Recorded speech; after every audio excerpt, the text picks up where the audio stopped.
kalian lihat untuk semua jenis investasi, venture capital itu ada di paling ujung. Resiko terbesar, return terbesar. Oke. Jadi ya kalau sukses 100%, justru harusnya bertanya, kenapa? Ini salah, sudah pasti. Ya karena banyak di Netflix, banyak di film, banyak di ini. Bahwa sekarang kalau mau bikin bisnis, kita cari venture capital. Menurut saya ini cukup salah ya. Kalau zaman dulu, seingat saya, kalau bangun bisnis itu cari teman, cari orang tua dulu, cari teman. Orang-orang terdekat kalian aja tidak percaya melakukan investasi ke kalian. Kenapa saya harus melakukan investasi itu? Saya aja kadang baru kenal. Yang orang terdekat kalian aja tidak percaya. Saya cukup yakin saya tidak akan digantikan oleh AI. Tapi resiko terbesar saya adalah saya akan digantikan oleh orang yang jago menggunakan AI.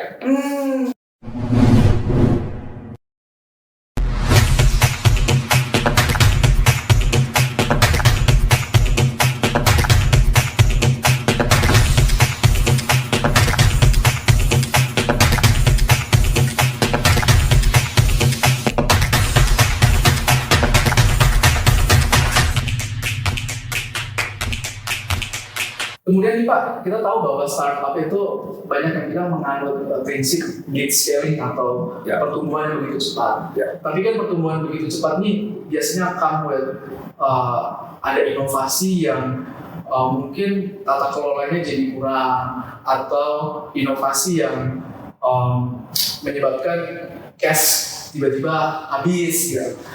Kalau menurut Bapak, pelajaran apa sih yang harusnya founder zaman sekarang belajar soal bagaimana mengelola tadi itu kecepatan pertumbuhan startup yang diminta oleh banyak venture capitalist? Jadi pertama itu kan ya sekarang mungkin konsepsi media itu selalu bilang blitzscaling itu tidak jalan, tidak berhasil ya. Menurut saya nggak sepenuhnya begitu. Tapi memang tidak semua industri atau kebanyakan bisnis itu tidak cocok untuk di blitzscaling. Jadi bukan blitzscaling yang nggak jalan, memang harusnya tidak diterapkan untuk semua perusahaan. Jadi kan ya mungkin kayak main bola ya, kayak semua tim itu punya strategi yang harusnya berbeda-beda. Jadi punya kecocokan masing-masing. Jadi contohnya tuh saya selalu pakai misalnya tukang bubur sama mie ayam. Kan pasti punya lah ya tukang bubur favorit, tukang mie ayam favorit. Kalau abangnya nggak ada, biasanya nggak jadi beli atau nggak pulang. Betul, beda. Jadi perusahaan-perusahaan seperti ini, saya selalu merasa harusnya nggak cari funding, karena dia tidak bisa blitzscaling. Karena ya mungkin dengan teknologi sekarang ya, kita belum bisa cloning. Ntar kalau udah kayak Star Wars mungkin beda cerita ya. Saat ini teknologi cloning belum ada atau belum sempurna. Jadi kita nggak bisa. Jadi ya kalau abangnya sakit, ya yang bikin orang lain nggak enak, nggak sama. Ya jadi ngapain di blitzscale? Walaupun dia ngantri, walaupun dia rame, dia mungkin buka 2 cabang aja sudah tidak bisa sukses karena dia tidak bisa mereplika apa yang ada di cabang pertama. Jadi ya bisnis-bisnis seperti ini harusnya jangan dipaksa. Gak apa-apa, bukan berarti dia bisnisnya jelek. Bisnisnya bagus kok, besok ramai ini. Tapi ya memang strategi blitzscaling tidak cocok ya. Betul. Dan ya banyak perusahaan yang memang tidak bisa. Tapi kan ya kalau kalian lihat bisnis cloud, bisnis orang sekarang lagi blitzscaling AI. Ya jadi ya sudah pasti kalian harus jadi terbesar ya dengan yang tercepat. Tercepat juga ya? Iya. Kenapa itu penting untuk jadi tercepat, Pak? Kalau semua institusi sudah pakai, cost of conversion atau cost untuk merubah sebuah sistem itu mahal sekali. Dan akhirnya ya mereka sudah nyaman, sudah dapat kontrak-kontrak besar. Akhirnya di mana ya kompetitornya itu sudah sangat berat, masuk ketinggalan. Itu bertahun-tahun. Ya ini kenapa ya mungkin di sektor-sektor seperti ini butuh blitzscaling karena ya akhirnya yang nomor 1 menjadi terbesar dan menguasai pasar. Ya menurut saya ya perusahaan-perusahaan ini nggak ada salahnya di blitzscale. Dapat dana banyak, ya bakar uang ya, jadi roketnya terbang gitu. Tapi ya baik lagi nggak semua roket itu bisa terbang kan, banyak roket gagal ya. Walaupun udah dikasih roketnya tengah jalan jatuh. Ya. Sama sebuah startup mungkin rada manjangin dikit, banyak teman-teman atau banyak yang di sana media, teman kita divisi, kita kadang-kadang lupa bahwa memang resiko investasi di aset ini adalah resiko terbesar. Jadi kalau kalian lihat untuk semua jenis investasi, venture capital itu ada di paling ujung. Resiko terbesar, return terbesar. Jadi ya kalau sukses 100%, justru harusnya bertanya, kenapa? Ini salah, sudah pasti. Memang ini resiko terbesar. Dan memang sudah harus, pasti ada yang gagal. Saya belum pernah ada venture capital yang punya success record, track record 100%. Tidak ada. Karena memang mereka bukan didesain untuk itu. Mereka didesain untuk melakukan investasi di tahap-tahap awal, sedangkan ntar mereka bertumbuh dengan cepat dan mereka akan mendapatkan return yang sangat besar.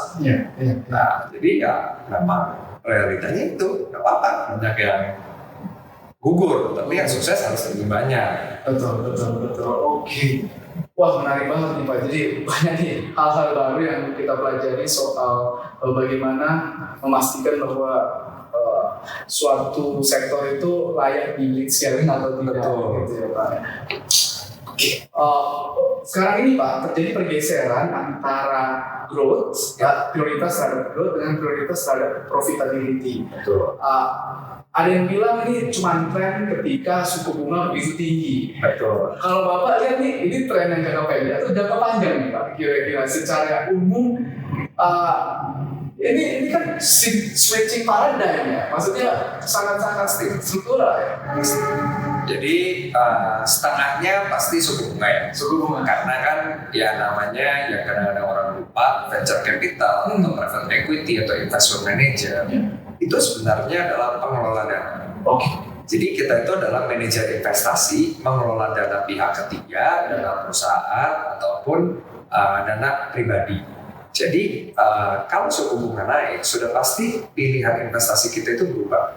Jadi gampangnya sekarang teman-teman taruh deposito di perbankan aja dapatnya lumayan ya. Nggak usah kerja, tidak ada resiko, dijamin pemerintah. Itu sekarang sudah bisa dapat 1 tahun 5%. Jadi duduk manis saja dapat 5%.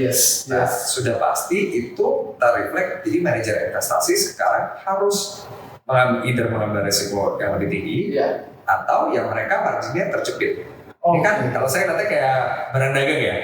Kalau harga pokok naik, either kamu jual ke konsumen lebih tinggi atau ya profit kamu lebih kecil.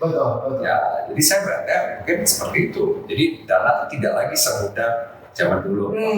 Ya mungkin at one point kita zero interest rate ya. Kalau di Amerika itu sudah lewat ya. Menurut saya mungkin kita nggak akan kembali ke sana 20 atau 30 tahun lagi. Jadi ya this is the new normal. Jadi saya melihatnya ya ini adalah new normal baru. Paradigm yang berubah, ya akan berubah dan akan ada dinamika-dinamika yang baru. Jadi sudah pasti harus balance. Karena perusahaan yang profit tadi tidak bisa grow. Bukan mereka perusahaan yang jelek tapi mereka perusahaan yang tidak bisa diinvestasikan. Balik lagi kayak tadi tukang bakmi. Bukan perusahaan yang jelek, bukan bisnisnya jelek karena dia bagus, dia ramai. Tapi saya sebagai investor tidak bisa investasi ke perusahaan seperti itu. Karena dia nggak bisa gunakan uang saya. Dia nggak bisa membesarkan bisnis dia, dia nggak bisa membesarkan usaha dia. Jadi ya bisnis-bisnis seperti ini ya fokus aja terhadap profitability karena dia tidak bisa grow. Tapi bukan berarti bisnisnya jelek ya. Benar. Nah, tapi sedangkan ada beberapa bisnis yang memang butuh scale untuk menjadi profitable, menjadi lebih besar. Contoh yang paling sering saya gunakan itu adalah perbankan. Kalian itu pasti lebih pilih kalau semuanya sama, pasti akan nabungnya ke bank yang paling besar. Karena paling aman. Jadi buat kita sebagai anak usaha perbankan sama, kita melihat ada insentif untuk kita menjadi lebih besar, menjadi lebih cepat. Karena baik lagi, besar itu di mata konsumen aman. Nah, kalau udah aman, mungkin kadang-kadang suku bunga kita bisa lebih rendah pun konsumen nggak apa-apa nabung di kita karena mereka merasa aman. Betul. Jadi kita menjadi lebih kompetitif. Kita juga bisa memberikan suku bunga yang paling rendah konsumen. Karena dana kalau dikelola kita juga paling banyak, paling murah. Nah, jadi saya bilang itu competitive advantage. Nah, jadi semua bank pasti akan berlomba-lomba untuk menjadi yang paling besar. Oke, menarik banget Pak. Ini soal tadi ya profitability dan lead sharing. Jadi saya tadi nangkap bahwa sepertinya venture capital ini bisa dikategorikan alternatif investment ya Pak. Betul. Yang high return gitu. Ini perlu diingat nih Pak ya. Yes. Prinsip dasarnya ini benar ya. Yes. Oke. Jadi jangan pikir uang yang kita investasi itu kemungkinan untuk returnnya tinggi. Maksudnya ini sangat-sangat resiko. Betul. Jadi memang venture capital itu bukan untuk semua bisnis ya. Jadi miskonsepsi pertama gitu kan. Mungkin ya karena banyak di Netflix, banyak di film, banyak di ini. Kalau sekarang kalau mau bikin bisnis, kita cari venture capital. Yes. Menurut saya ini cukup salah ya.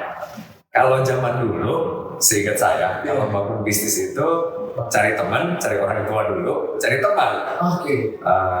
Istilahnya apa ya? Bootstrapping. Iya. Saya selalu bilang kalau teman-teman orang-orang terdekat kalian aja tidak percaya melakukan investasi ke kalian, kenapa saya harus melakukan investasi itu? Saya aja kadang baru kenal. Yang orang terdekat kalian aja tidak percaya. Jadi ya baik lagi saya melihat itu ya, mungkin itu kan kadang-kadang sebagai acuan ya, belum tentu harus, tapi menurut saya kadang-kadang nggak ada salahnya ya mulailah dulu bisnisnya. Kayak nggak harus kalau saya kan paling sering apa sih mungkin excuse orang Indonesia ya, saya tidak bisa memulai karena saya tidak punya uang, saya tidak punya modal, saya tidak bisa memulai. Ya tapi ya kadang-kadang ya nggak harus bisnisnya jadi besar dulu. Coba dengan skala yang lebih kecil, ya mungkin butuh waktu yang panjang untuk ya mengumpulkan sebuah modal atau kerjasama dengan orang yang bisa memodalkan. Akhirnya ya mendapatkan salah satu untung. Dan ya nggak harus ke venture capital gitu. Benar. Wah menarik banget nih. Jadi teman-teman kalau punya bisnis mulai aja dulu ya. Ini bisa jadi stepping stone untuk bisnis yang scalable mungkin di future-nya Pak ya. Dan mungkin kalau udah profit juga nggak butuh venture capital. Jadi ya kan banyak yang sibuknya itu saya mau belajar pitching ke investor, saya mau networking ke investor. Sebenarnya menurut saya ya ada bagusnya, tapi nggak usah dilakukan secara berlebihan. Karena boleh dibilang teman-teman nggak usah khawatir. Jadi semua di venture capital itu kasarnya malah dibayar untuk mencari the next big thing atau bisnis-bisnis yang sukses berikutnya.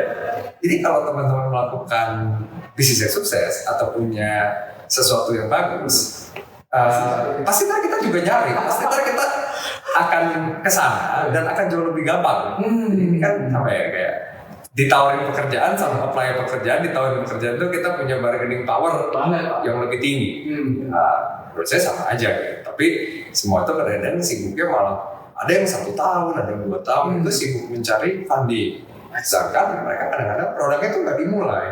Dan idenya malah dimulai orang duluan. Jadi kan kadang-kadang kasihan juga gitu. Sedangkan mungkin kalau waktu itu mereka sudah memulai dengan skala lebih kecil, mungkin sukses. Jadi bisa dilihat hasilnya ya Pak secara cepat. Tadi Bapak bilang bahwa tidak ada venture capital yang 100% investasinya itu menghasilkan return gitu Pak. Tapi mungkin kalau saya pernah dengar nih baca-baca ya Pak, bahwa cukup 1, 2, 3 aja yang returnnya tinggi itu sudah cukup. Ini mungkin bisa diklarifikasi ini benar atau enggak Pak, dan sebenarnya return on investment dari venture capital yang diharapkan partner itu kurang lebih range seberapa sih Pak gitu ya? Jadi tiap perusahaan mungkin punya strategi yang beda-beda ya. Jadi balik lagi ya, saya pakai contoh jualan makanan aja kali ya paling gampang. Ada yang jual makanan murah tapi volumenya banyak, kayak warteg gitu ya. Ada yang jualnya makanan fine dining, porsinya sedikit, jumlah orangnya sedikit, tapi harganya sangat mahal. Ya ujung-ujungnya dilihat apa sih revenue dan profitability. Mungkin bagi kita venture capital juga sama. Either kita punya sedikit yang returnnya gila-gilaan, 50 kali, 100 kali, tapi yang mati juga banyak. Akhir-akhirnya net-netnya berapa sih? Dan akhirnya kan yang diincar kita dibandingkan dengan venture capital yang lain di ujung kemudian hari adalah netnya berapa. Sama kayak kalian kalau beli saham, beli reksadana atau apa, kalian cuma lihat akhirnya kalian cuma akan pilih manajer investasi yang memberikan kalian return yang terbaik. Betul. Ya, menurut saya sama. Cuman bedanya saat ini aset kelas atau instrumen yang kita perdagangkan adalah instrumen startup. Oke. Kalau teman-teman di reksadana, instrumen yang mereka perdagangkan adalah instrumen pasar saham di Indonesia. Jadi mirip, tapi ya mungkin anginnya lagi kesini kan ya. Tapi saat ini yang sering di media, sering diekspos, mungkin adalah teman-teman di venture capital. Tapi kalau saya lihat mirip. Jadi secara pekerjaan, secara ya mungkin bedanya ya ada plus dan minus masing-masing lah. Pasti di semua pekerjaan kan nggak mungkin positif ya. Betul. Menarik banget. Mungkin saya ingin beralih ke pengelolaan bisnis di startup. Ada yang bilang mempertahankan pelanggan itu jauh lebih penting daripada sekedar acquire new pelanggan gitu atau customer. Seberapa benar nih Pak dalam prinsip-prinsip membangun startup?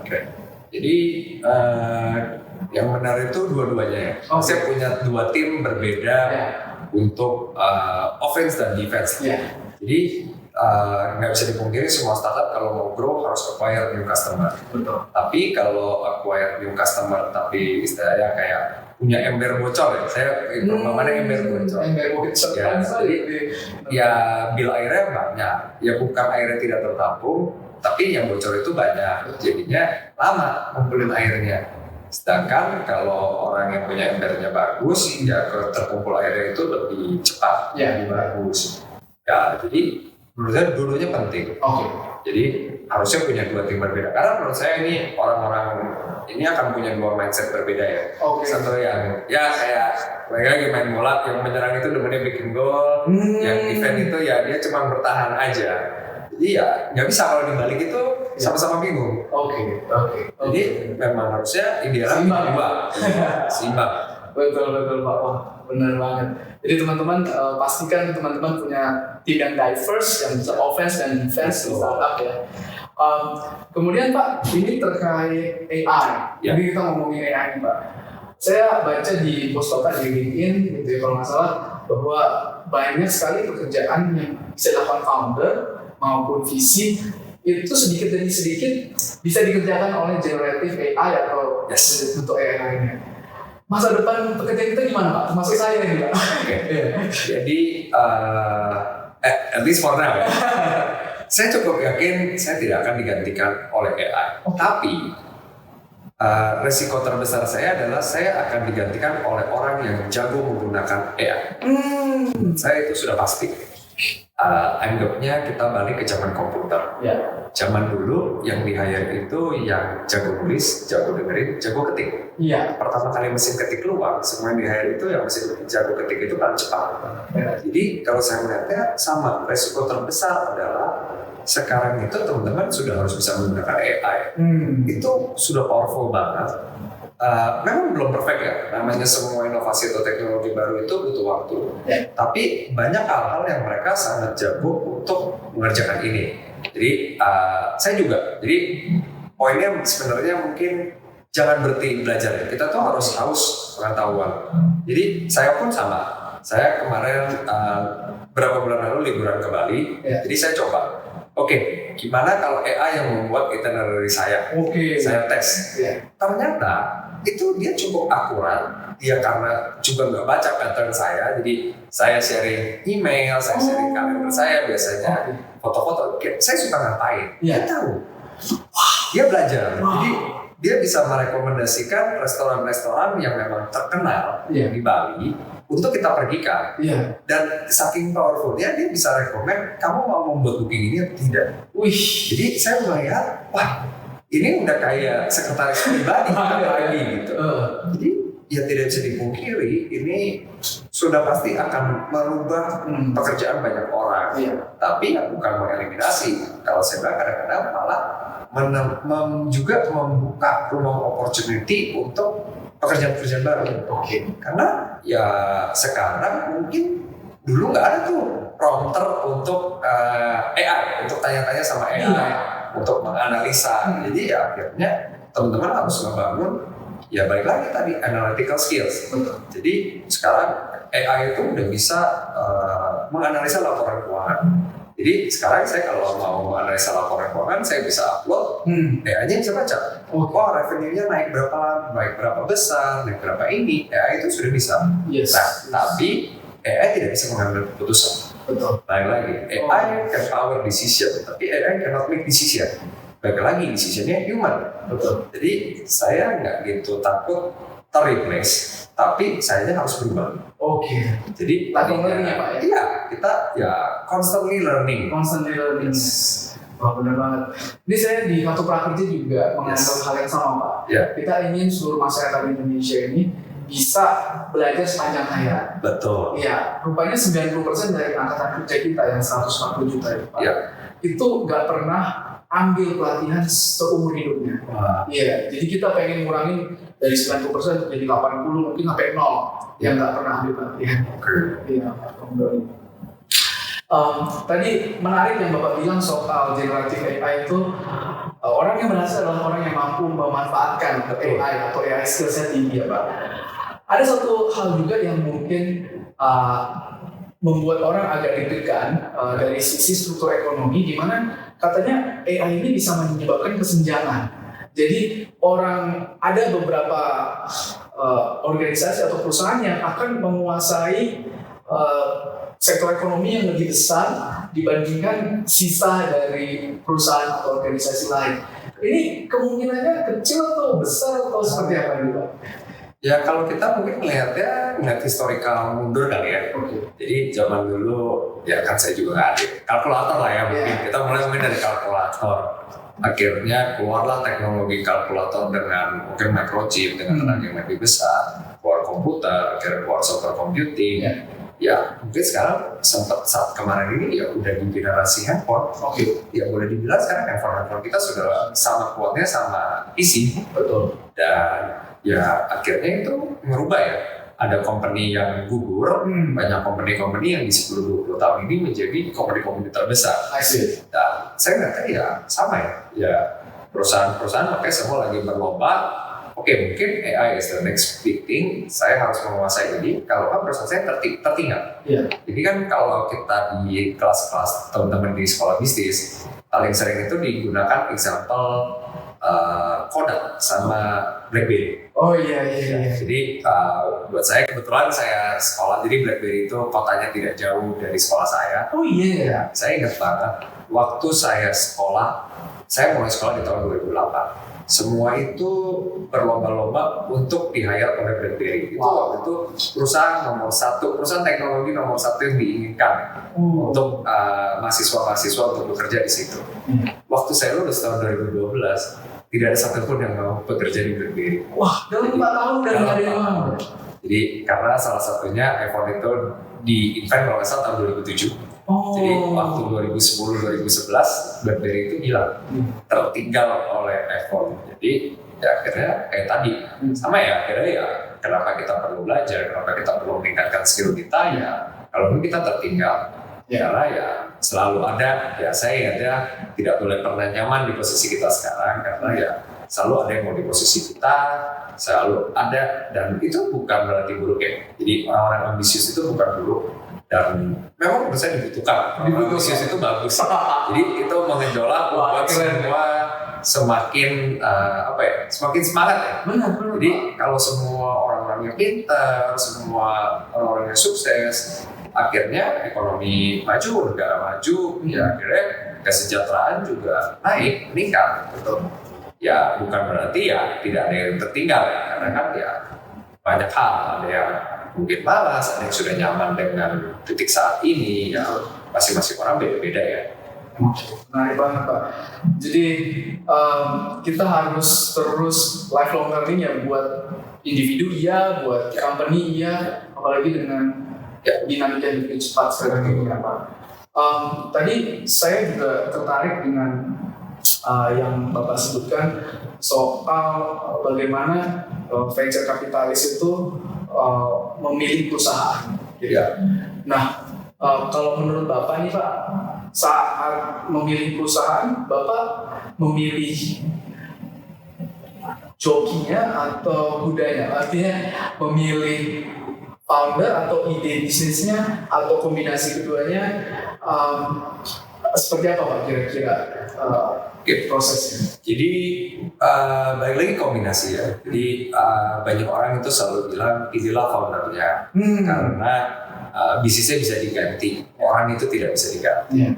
Tapi tidak bisa dipungkiri kadang-kadang ada juga sebaliknya. Perusahaannya sudah ada, idenya bagus, sudah dieksekusi, foundernya yang diganti, tapi sukses. Betul. Jadi kalau saya lihatnya mungkin dari kacamata berbeda, saya itu melihatnya mereka itu harus men-solve sebuah problem nyata yang orang mau bayar. Jadi kuncinya ada problem, ada kemauan untuk orang membayar. Jadi jangan, kadang-kadang orang itu fokusnya cuma ada problemnya doang. Banyak hal ada problem, tapi kalau tidak ada yang mau bayar, kalian tidak punya sesuatu bisnis. Nah, dan akhirnya ya founder mempunyai kapasitas untuk mencari atau membuat sebuah solusi untuk men-tackle problem ini. Dan problemnya harus besar. Sebagai contoh ya, mungkin kayak penerbangan first class itu sebuah problem atau tidak? Problem. Tapi berapa banyak marketnya? Kecil. Nah, sedangkan kalau bikin pesawat untuk budget airline, itu problem masyarakat besar. Zaman dulu ya orang susah naik mobil, naik kapal, perjalanan sangat panjang. Jadi ya kalau mau tackle, ya kita tackle-nya yang besar. Banyak nih target marketnya, tidak niche.